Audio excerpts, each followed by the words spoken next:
Hello everyone, I'm back with another video, and in today's video we have an HP laptop. This is an HP 14-PS002 model.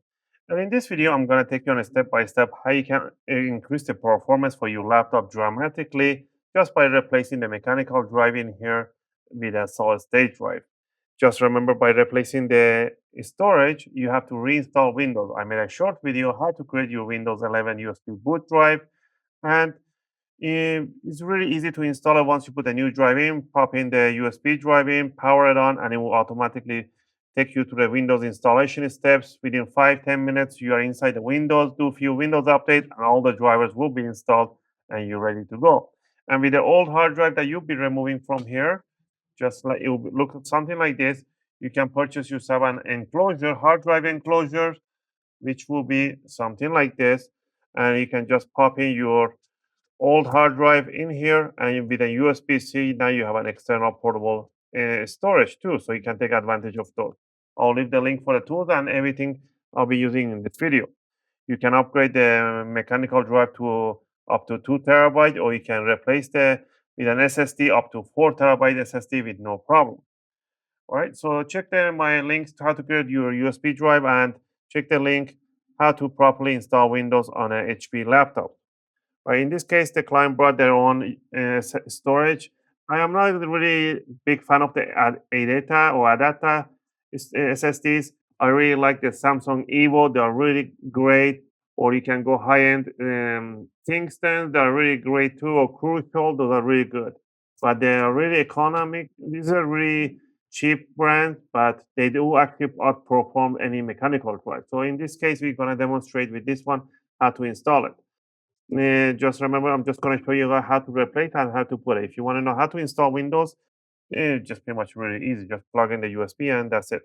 So back up your files or just power it down. If you don't have nowhere to back it up, don't worry. Just remove the hard drive via the enclosure, and then once you have the Windows in here, plug in the old hard drive via USB, go to the user folder and grab your data, your files, everything from there.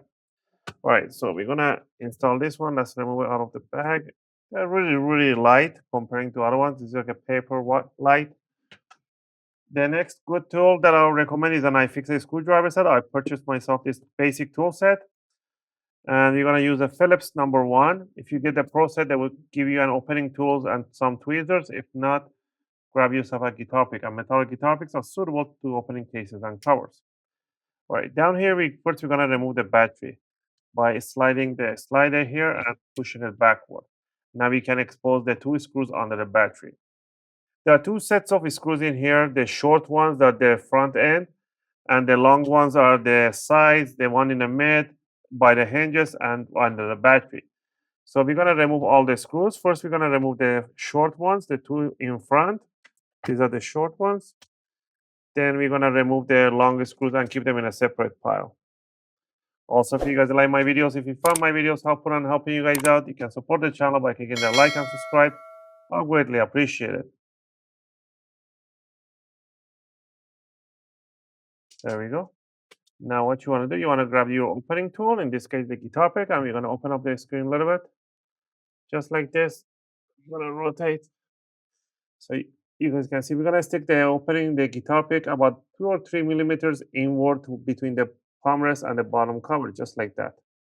Right? And then we're going to twist it backward, and you want to hear those big click sounds. That's what you want to hear, those click sounds. That's what you want to hear. You want to work yourself all around towards the corner and go to the side. Make sure you go to the back corner. That's very important. To the back corner. Left and right side you want to do.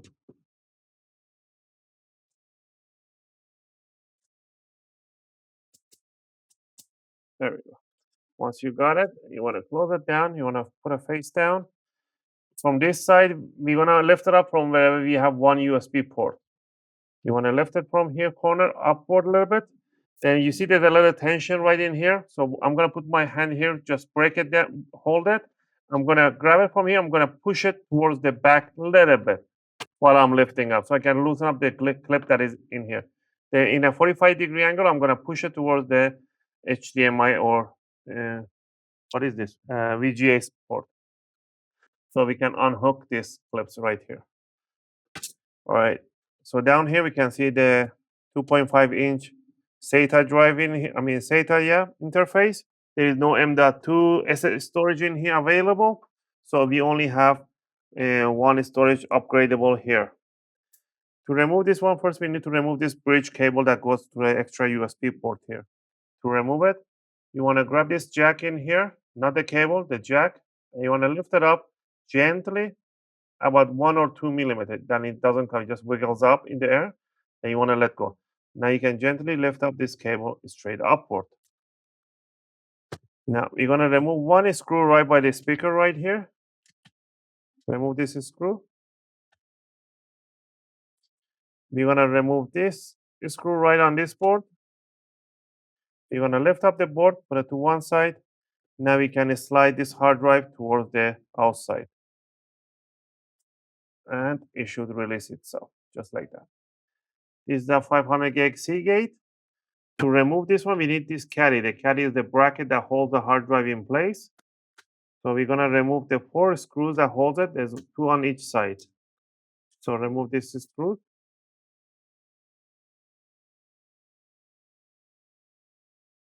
All right, we're going to get the other hard drive. We want to put the new hard drive in the same orientation as that one. So we don't want to put it upside down like this. We want to put it like this so we have the same orientation for the SATA connection and the power. So you lift up this caddy, bring it up, and switch the place with this one right here. Put this one right in here. It goes in. And make sure the screw holes are matching. It's a little lower profile. That's fine. So just put the screws.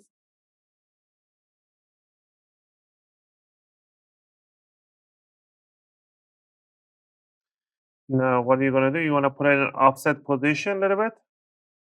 And then you want to slide it. Make sure it slides right into the jack. It's not going. There we go. And then you want to make sure that it's nice and flush with the base. Grab this board, put it over, put the single screw where there's a nice white arrow beside it. Then grab the speaker, gently put it over. The speaker, make sure this side of the speaker goes under the hook. And then tighten up the screw right over. You want to grab this flex cable, put it inside, make sure you lift up the jack up, put it in there, and then grab the jack by the side and push it down. And it goes in. There we go. Otherwise, if it doesn't go all the way in, this USB port will not work. All right, once you're done with that, we're going to grab the bottom cover in a 45-degree angle. First, we're going to put this side in, and then we are going to push down the front. You want to hear those big click sound, the back, the corners, huge clicks. That's what you want to hear. Then for finish it up, you want to put the 2 screws in the front, and the rest of the screws, we're going to go all over the place. I'm going to fast forward this part. I'm going to put my USB installation in here so it can power it on, so you guys can see it does power on, and it will detect the USB boot drive. And if you see any gaps, openings and stuff like that, you can just pinch them together and it will go to its place.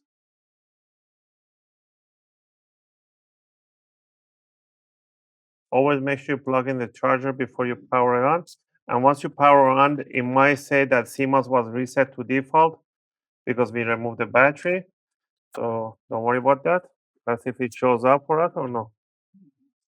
All right.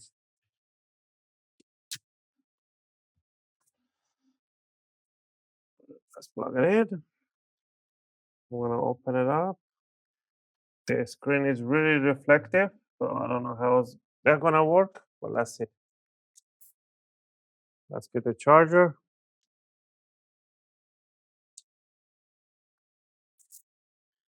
And if you plug in the USB, make sure you plug in towards where there is an HDMI side. So if it doesn't detect in one, try different USB port. So I'm going to power it on and It might take a little. It is powered on.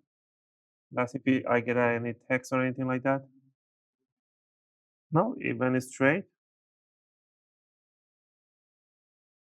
Now it detect that there's no OS system on the hard drive. It's gonna detect my USB and it's gonna boot up to the Windows installation.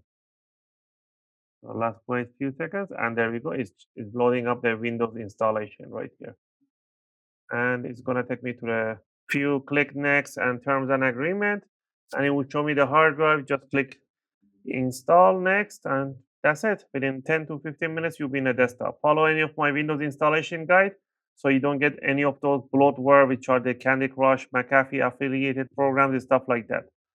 Again, I hope you guys like this video and helped you guys out. If you have any question or request, feel free to leave them in a video comment. I'll try to answer them as soon as I can. As always, thanks for watching, and I'll see you guys in my next video. Let's see, go to the next, install Windows, next. Now in here is gonna show me the storage, and I should see the 256 gig SSD. I have a Spanish version in here right now.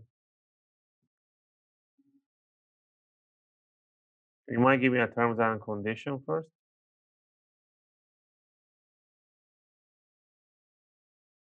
Yeah, terms and licensing, accept.